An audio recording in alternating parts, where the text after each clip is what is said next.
muito contentes de recebê-los todos aqui no Panda Hub, né, no stand do WWF, para um evento sobre mineração em terras indígenas. A gente tem aí, atualmente, no Brasil, várias propostas legislativas avançando para legalizar a mineração em terras indígenas, para regularizar a mineração em terras indígenas do Brasil.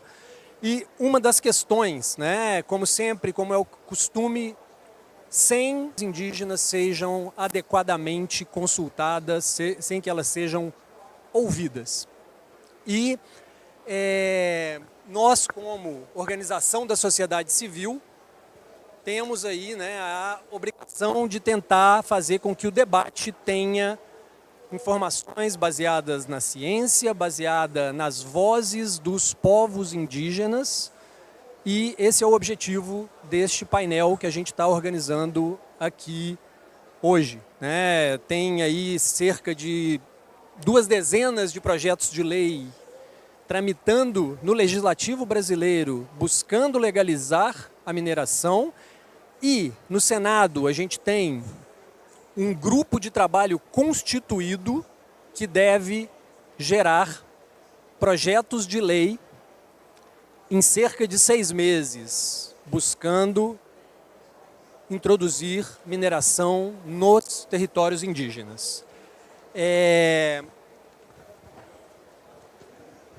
Um dos argumentos que a gente escuta, né, que quem trabalha no Congresso escuta quase que diariamente, sobretudo dos parlamentares favoráveis à mineração em terras indígenas, é que em outros locais do mundo, Austrália, Estados Unidos, Canadá, existe mineração em terra indígena e é um sucesso.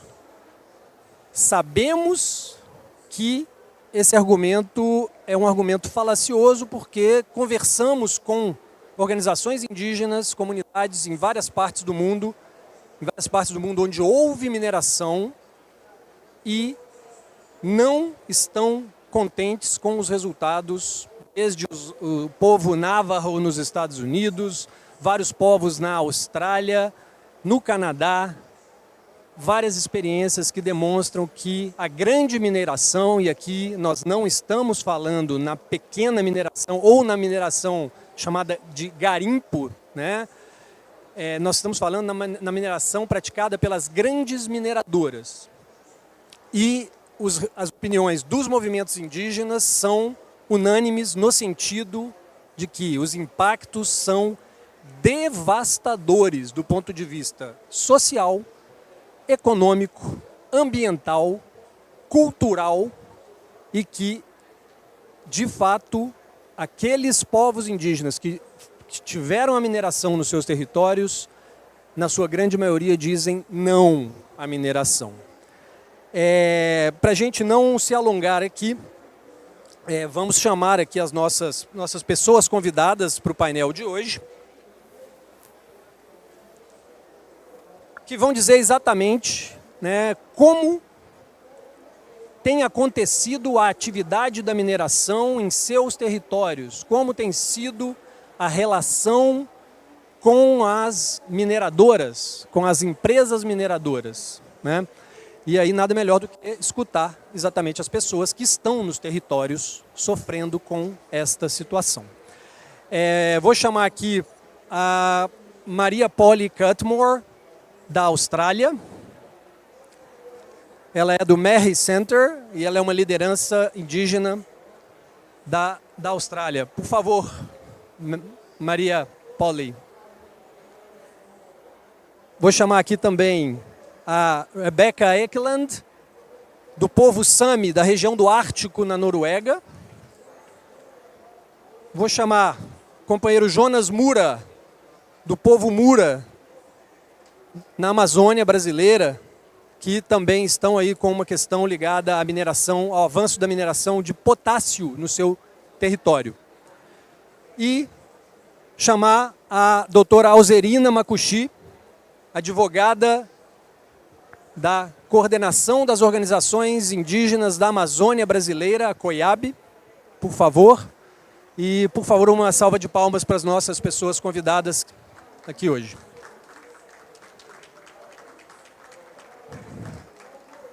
Eu gostaria de começar a ouvir a companheira Polly e agradecendo mais uma vez para falar como vem sendo a experiência dos povos originários da Austrália em relação à atividade mineral, a atividade da mineração, e nos dizer se o argumento de alguns tomadores de decisão brasileiros que dizem que a mineração em terras indígenas na Austrália é um sucesso, se isso é verdade.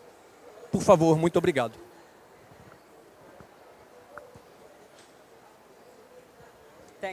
Thank you.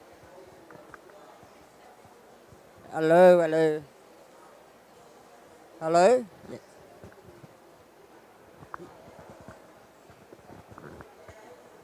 Yama. My name is Maria Polycupmore. I'd like to acknowledge Belém, the country that I am in, and the Brazilian people, past, present and future.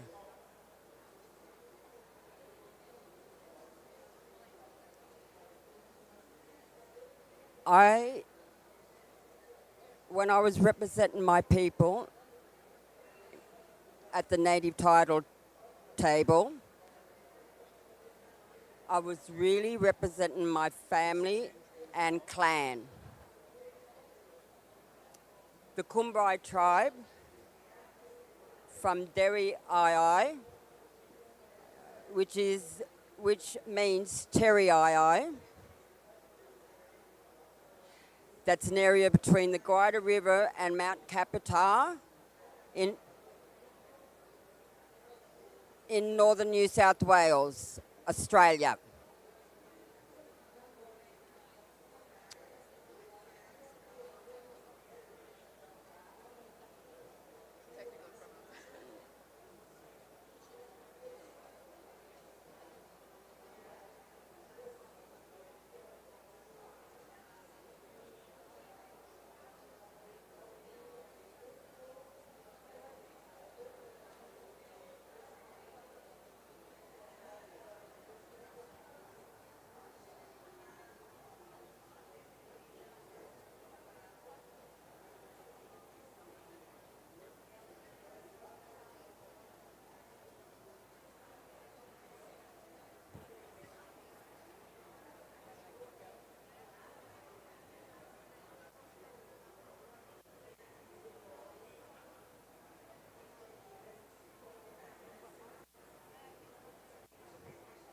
Okay.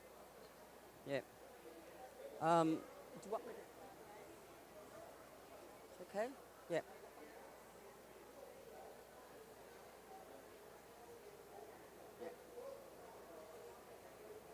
Yeah.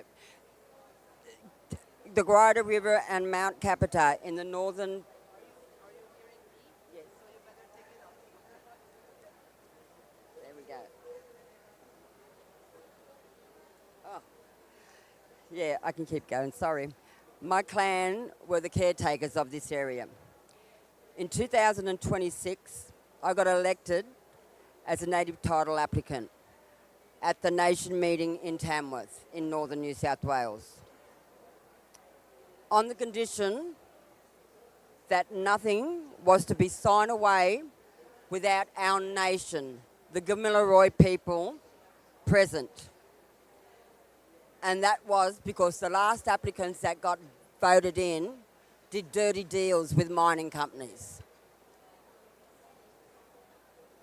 So when I got back home and I let my family know about what was going on, I told my mother that I got voted in as an applicant, and the first thing she told me was not to disgrace my family or my ancestors. Don't go away signing country that doesn't belong to you, and get the message back to my community and family of what the mining company was offering us. Then my mother handed me a letter from Santos, the mining company. She didn't understand how her name was given to them. Then she found out that our local Aboriginal Land Council members were handing out addresses to all our Indigenous people within our communities for Santos to get in touch with. And that was to invite them along to hear what they had to offer us and tick their box. And by ticking their box at a meeting means that we are going to be entering in negotiations with them and what they want. And this is what the government has done to us through native title. They have given the mining companies the right to negotiate with us over our land usage and mineral rights in our country. So what my job was to do was to listen to what they had offering to our people. So when we heard everything that they had to offer, we had to take that back to our nation. And in November 2022, there was 170 of my nation people, Gamilaroi people, come together for a nation meeting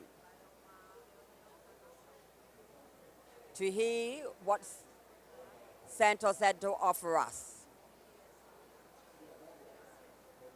And they wanted to extract 850 wells in our country,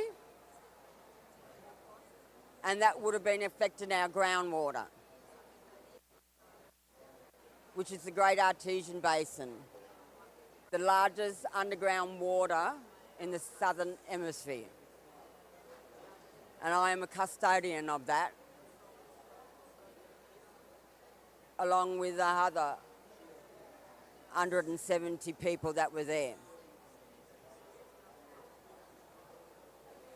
Santos wanted to go down through our Great Artesian water, down past the rocks to the gas. One slip of that, our artesian water was gone for good. There's no coming back. The water that we have in areas, there is fresh water, spring water, where you can drink straight out of the ground in times of flood. It's the cleanest water in the world. I think so anyway, in my world. In times of drought, in times of our ice age that my people have survived.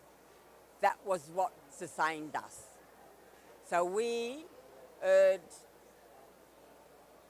probably 30 pages of what Santos was offering us, and we said no to Santos. Yeah. With that, Santos decided that they would take us to the tribunal, the Native Tribunal. That's representative of an Indigenous person, an independent non-Aboriginal person, and a person from the government. Those people don't come to our country but make decisions on our country. And when it went through, they gave the rights back to Santos and took it off us.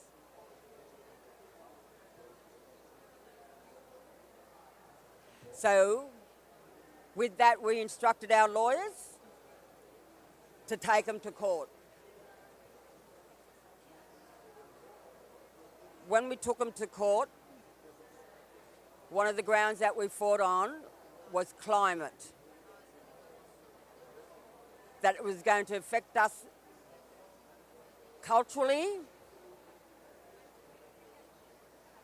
and affect our groundwater and our medicine, our food, our lifestyle and livelihood of living culturally in country.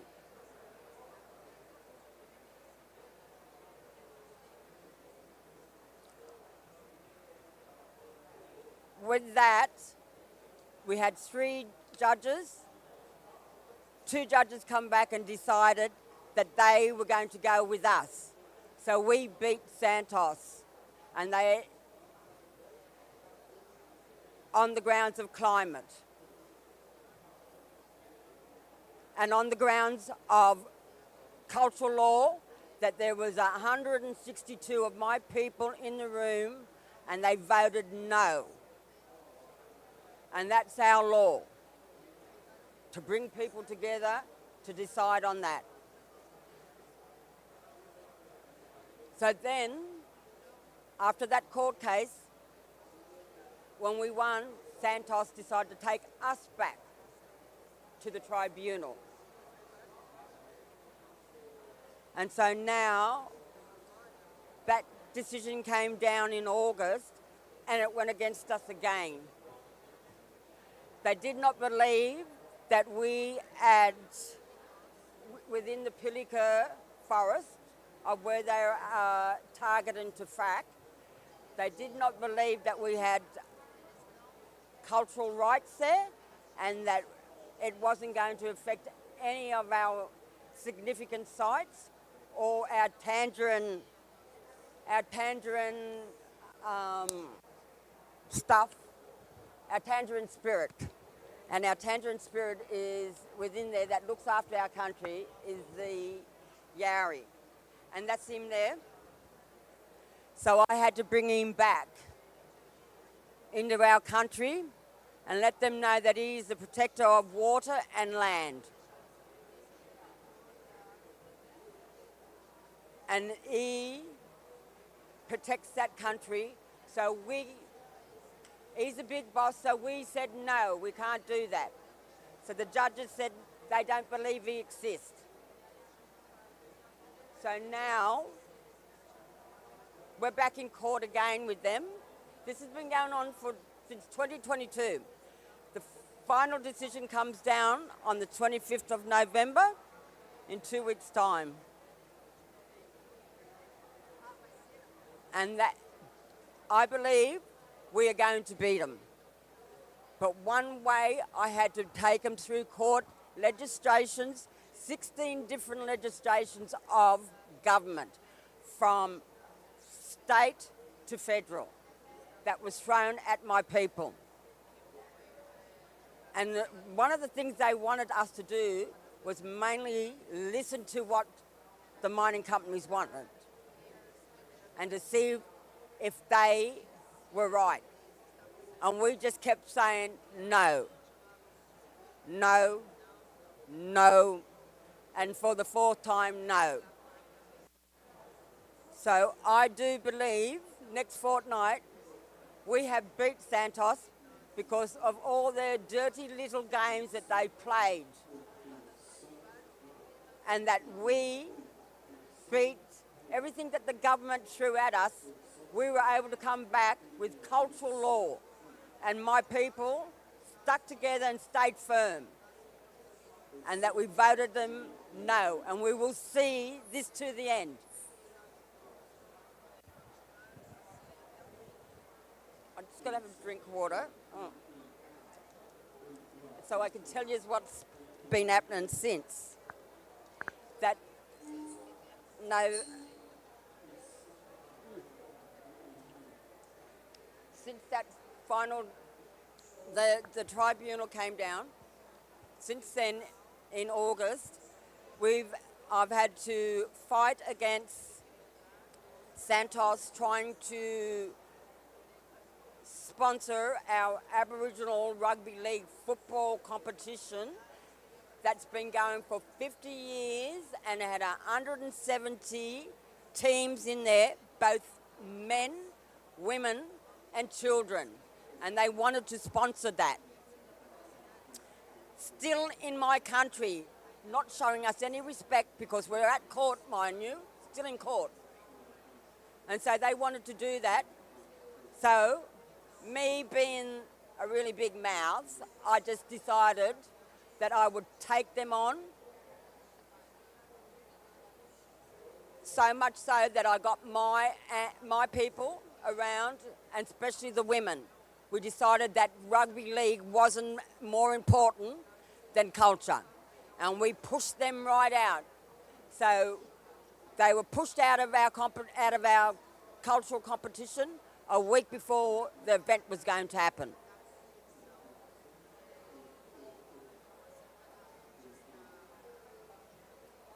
So since then, they know that I'm over here. So now Santos has organised meetings in my community going throughout Gamilaroi country, where my people are, trying to get land rights agreements with them to put in a pipeline now.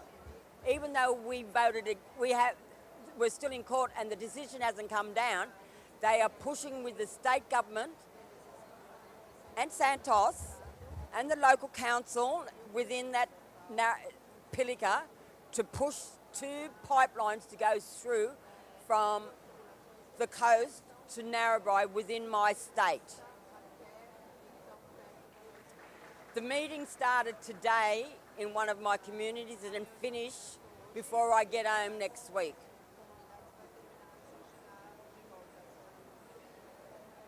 But since I've been over here, we have organised a petition, and that's been going ahead, where we've almost got 2,000 people saying to them, no, we still don't want you here. And I've let my people know that what they're after is us to give them our land, our water, and the rights to come into our country and put that pipeline. So I have told all my people that's going to 10 meetings from today until next week to say no and tell them to get out of our country for good.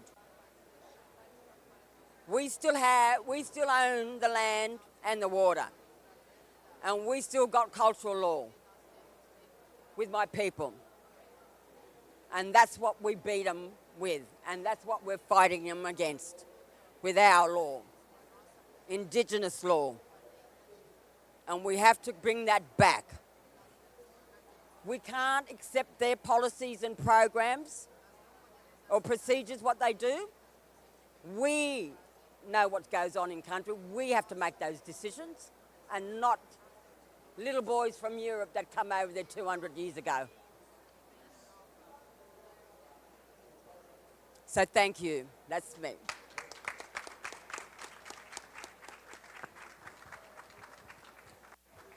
Muito obrigado por essa fala potente e impressionante. Muito obrigado. E, sem mais delongas, eu gostaria de ouvir a experiência da companheira Rebeca e falar sobre a relação do seu povo com as grandes mineradoras e quais as principais questões hoje que estão acontecendo ali no seu território. Por favor, mais uma vez, muito obrigado pela sua presença. I couldn't get the translation, but thank you. No, but it's good. Just to bring your experience, what's going on in your territory, the relation with mining, big mining companies, and what your opinion on mining within territories. Thank you. Okay, hello. Can you hear me? My name is Rebecca Ekland, and I come from the Norwegian side of Sápmi, and I'm, for the most part, a Sami activist. And I'm going to talk about a local case up in Finnmark in northern Norway, in Riapovatna. So I'm just going to explain a bit about the recent history. So there's this company called Nussir ASA that started this project nearly 20 years ago, but it met lots of resistance. So it got shut down. But then it started up again on June 12th this year, after being shut down for losing funding in 2021. but they managed to start up again because a Canadian company called Blue Moon Minerals started to invest in the project in November, so nearly a year ago. And later on, also a company from the United States have invested in a company called Heart Tree Partners.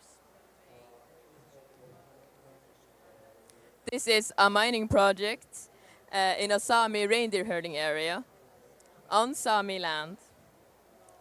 And they are planning to dump millions of tons of toxic waste directly into the fjord when they're finished. Norway is only one of 2 countries in the whole world that still allows this practice of dumping the waste in the fjord like this. And all of this while branding this project like a green project under the green transition. So when we heard of them starting up again on the 12th of June, we immediately, me and about 6 other people, set up a camp in the area.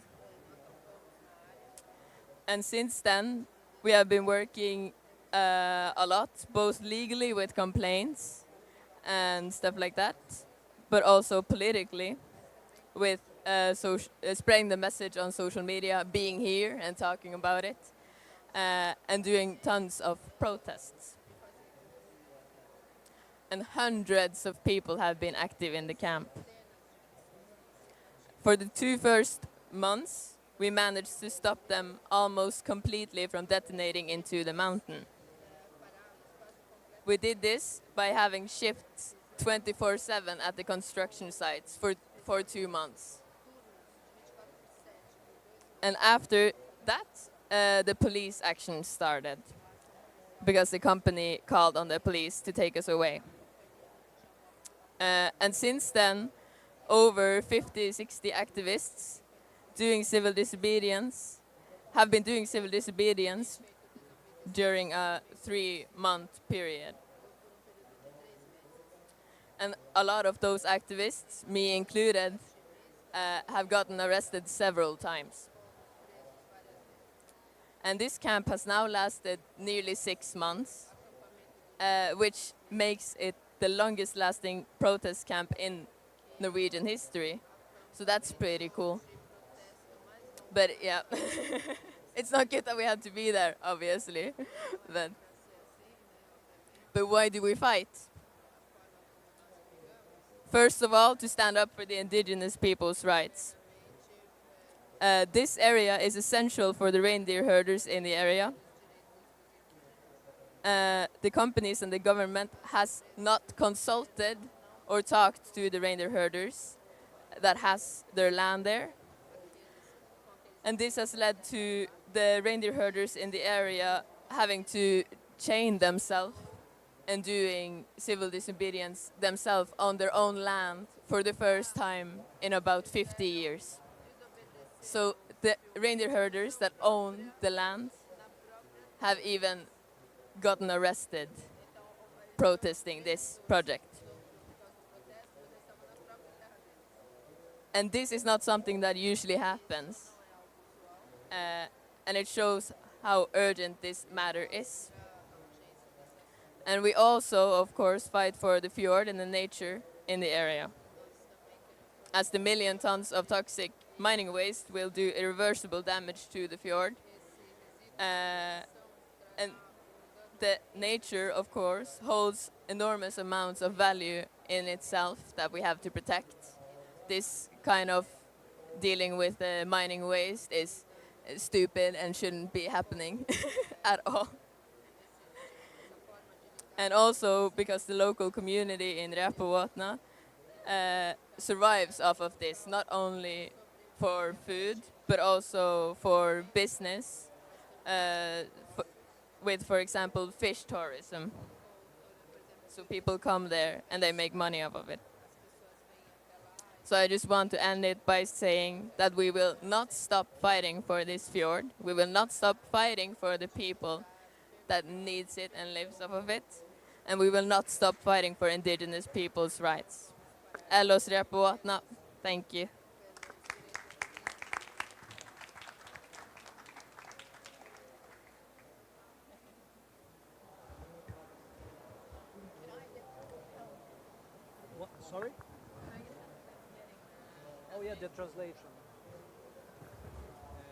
Thank you very much. Vou falar em português também, só porque ela não está conseguindo acesso ao canal. So, thank you very much for your speech, and it's very important to listen to not only to the impacts, but also to the ways of resistance that your people have been doing to struggle against this threat in your own land. It's crazy that we have to fight against enemies within our own land and to do civil disobedience within our own land. This is unbelievable. Comentando aqui com ela a questão de que não dá para a gente fazer, né, que é um absurdo ter que fazer uma luta dentro do seu próprio território, desobediência civil dentro do seu próprio território para proteger os rebanhos de renas e as águas, né, e sítios sagrados e tudo. Eu vou chamar agora a companheira Alzerina, doutora Alzerina, advogada da COIAB, para também comentar conosco como o movimento indígena brasileiro está lidando com a questão da mineração, que já há impactos, a gente fala ameaças, mas já há impactos, né? E aí, por favor, Alzerina, muito obrigado também pela sua presença aqui conosco. E, por favor, nos conte aí sobre as experiências de você como advogado indígena enfrentando essas ameaças e os impactos da mineração aos povos indígenas do Brasil. Muito obrigado. Boa tarde a todas e todos. Não está saindo? Tá bom. Boa tarde a todas e todos. Eu me chamo Alzerina Macuxi, sou advogada indígena pela Amazônia Legal no Brasil, pertenço à coordenação das organizações indígenas da Amazônia Brasileira. Gostaria de colocar que é a minha primeira COP, estou muito contente de poder estar aqui compartilhando esses casos que infelizmente acontecem e esses atropelos são mantidos contra nós, povos indígenas, no Brasil e no mundo.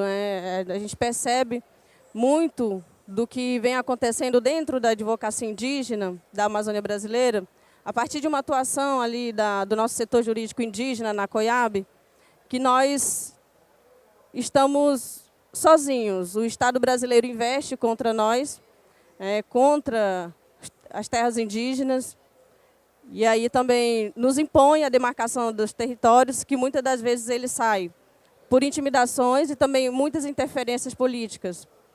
Considerando isso, todo e qualquer argumento, inclusive aquele que a Constituição Federal nos garante, nossos direitos aos territórios tradicionalmente ocupados, nós acabamos também perdendo para o espaço político, para o governo federal e também dentro dos estados. Agora, trazendo um caso concreto para apresentar para vocês, que hoje, aqui no Brasil, nós estamos vivendo o seguinte dilema com a Potássio do Brasil.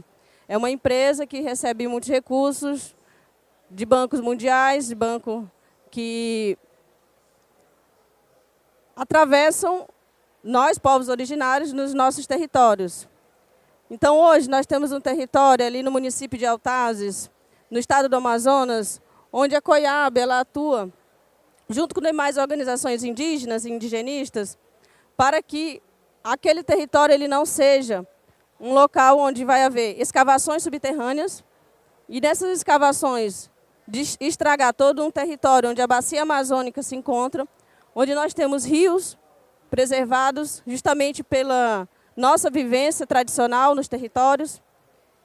E daí que, mesmo com todos os processos judiciais, nós observamos juízes, o próprio Estado do Amazonas, na pessoa do governador, e em momentos onde também o Ministério dos Povos Indígenas, por exemplo, não faz uma atuação, muitas das vezes, como nós gostaríamos que tivesse, assim como também a FUNAI, encontra-se desestruturada, encontra-se sem recursos financeiros, e nós gostaríamos muito também que ela tivesse forte, de novo, tanto a FUNAI quanto o próprio Ministério dos Povos Indígenas, que até então, desde 500 anos, por exemplo, que nós estamos sendo atropelados no nosso território tradicional, que é esse Brasil todo, por completo, nós buscamos o fortalecimento dessas instituições. Nós também atuamos no judiciário e, mesmo assim, nós, com todos os parceiros e apoiadores, não conseguimos lograr êxito agora com esse caso. Por último, nós temos uma informação de que, se vocês têm conhecimento do que é o minério do potássio, que é esse voltado para a agricultura, ele se dá todo por escavação subterrânea. E o local onde o povo Mura ali se encontra, ele é todo de áreas alagadiças e também envolto de rio. Qual rio? É exatamente esse rio que a gente percebe aqui na Amazônia Legal, a própria bacia amazônica. Então, o que está acontecendo hoje é que as perfurações já se iniciaram, e a Potássio do Brasil, ela fez uma divisão dentro do território do povo Mura, que é a terra indígena Mura. Ela também atua com todo o seu fortalecimento e também aporte financeiro que tem contra as organizações indígenas, contra as terras indígenas, nos atropelando. Para não delongar tanto, acho que é uma situação que é importante levar para o mundo, para que os demais que possam estar entendendo o que está acontecendo. Agora, isso é atual, não é uma coisa, né, que já se passou. Então, seria isso que eu gostaria de trazer sobre a mineração, o garimpo ilegal também, que nos atinge fortemente. Hoje, com um estudo do Instituto de Pesquisa do Amazonas, da Amazônia, desculpe, existe um estudo que foi realizado e ali se observou 80 mil pontos de garimpo. Isso do que foi mapeado na Amazônia Legal. Então, é um dado público e, devido a isso, todos os territórios também acabam sendo estragados. Contaminação por mercúrio é muito alta. As mães indígenas hoje também retiram do seu leite, já contaminando seus filhos. E nós estamos padecendo com toda essa situação que gera muita insegurança alimentar nas terras indígenas. Foi visto, acredito, que pelo mundo as imagens de casos de desnutrição dentro da terra indígena Yanomami. E aqui pelo Brasil foi decretada a questão da saúde, a calamidade da saúde pública, tanto da Covid, mas também de interferência do próprio garimpo ilegal nas terras indígenas. Destaco que garimpo ele não é legalizado no Brasil. Então, são essas e outras tantas investidas, não só da garimpagem, mas de mineração,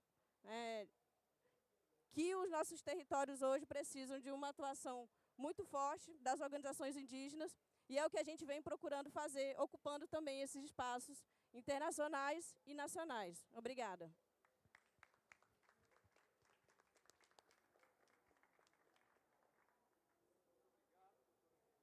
Por essa fala, e realmente é um problema que já está em níveis insustentáveis e que tende a piorar com o avanço dessas proposições legislativas que buscam legalizar a prática no interior de terras indígenas. Vou passar para o Jonas Mura, do povo Mura, que mencionado aqui pela doutora Alzerina, que tem sofrido com esse avanço da mineradora de potássio, os chamados aí agrominerais, que são exatamente aqueles demandados pelo agronegócio, e que tem aí no território Mura um dos principais alvos hoje da grande mineração. Por favor, Jonas, muito obrigado pela presença mais uma vez, e a gente gostaria de ouvir aí a sua experiência como uma liderança Mura que está sofrendo diretamente com a questão dos avanços da mineração do potássio no seu próprio território. Muito obrigado.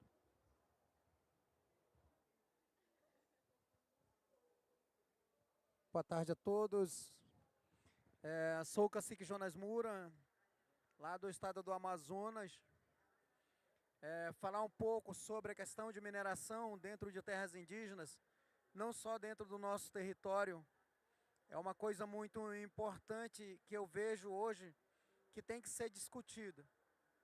Em primeiro lugar, que quando a gente somos vendido, ninguém somos consultado.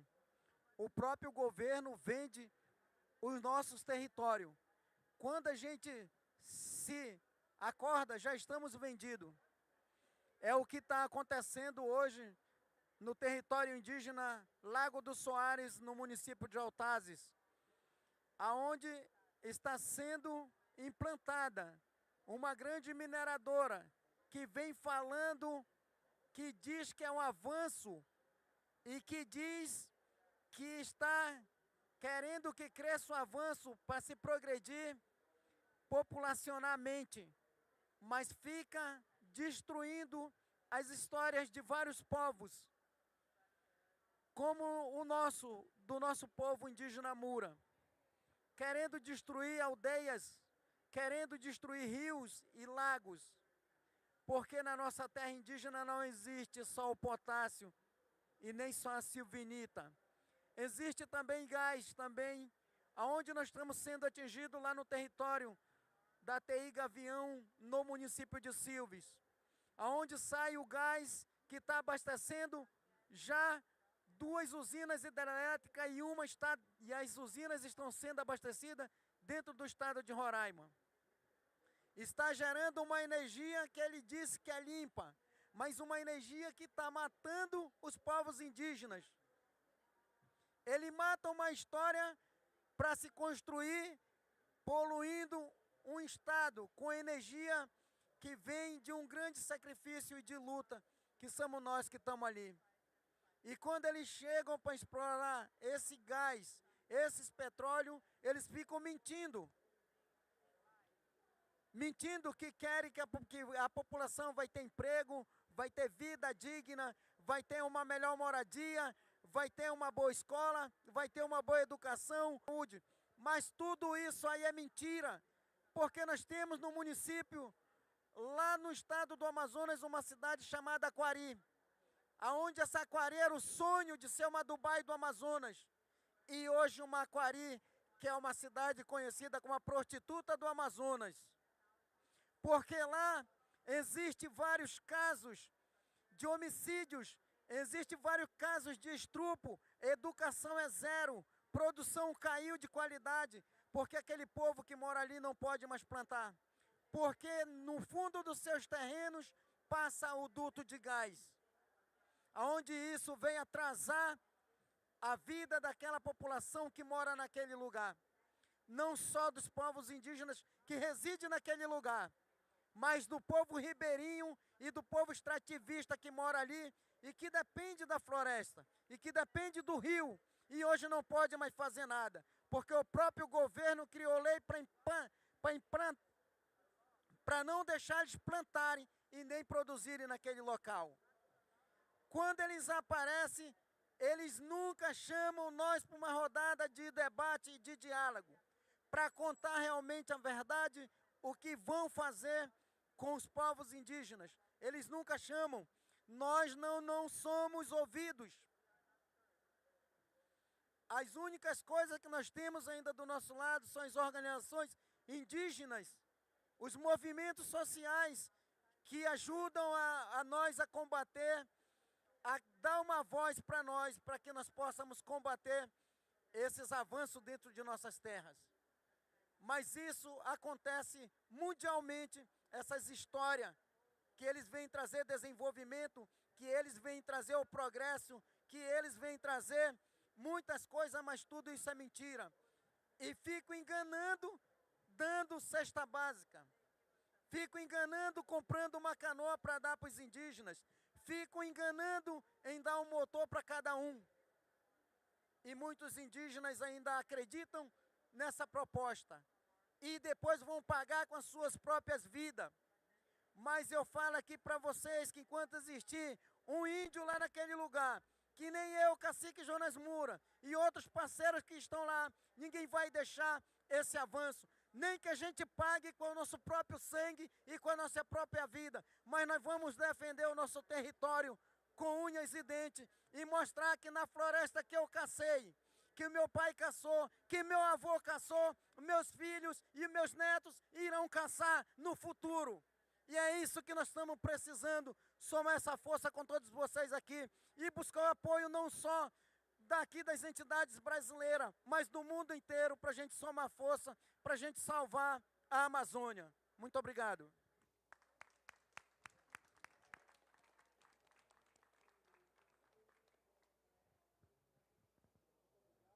Jonas, com essa fala a gente vai caminhando para o encerramento do nosso painel. Infelizmente a gente não vai ter um tempo para um diálogo por causa do horário que a gente precisa encerrar a atividade, mas de toda forma acho que os depoimentos aqui nos deram uma ideia muito importante de que o tema da mineração em terra indígena só pode avançar nas discussões se a voz indígena for ouvida e levada em conta. Lembramos que o Brasil, assim como a Noruega e outros países, é signatário da Convenção 169 da OIT, que diz claramente que os povos indígenas precisam ser consultados por meio de uma consulta livre, prévia, informada, culturalmente adequada e de boa fé, diante de qualquer projeto ou ato legislativo ou ato administrativo que impacte os seus territórios e os seus modos de vida. As vozes dos povos indígenas precisam ser ouvidas e na maioria dos casos que a gente tem conhecimento, na grande maioria, as vozes indígenas têm dito um estrondoso não à mineração nos territórios indígenas. Muito obrigado a todas e todos, sobretudo às nossas e aos nossos convidados, por este momento e por trazer informações tão importantes, tão valiosas, tão relevantes para estes processos e para que estejamos muito atentos, não só ao avanço dessas propostas que buscam legalizar a mineração no Brasil, a mineração em territórios indígenas no Brasil, mas também em todo o planeta. Muito obrigado e tenham todos e todas uma ótima tarde.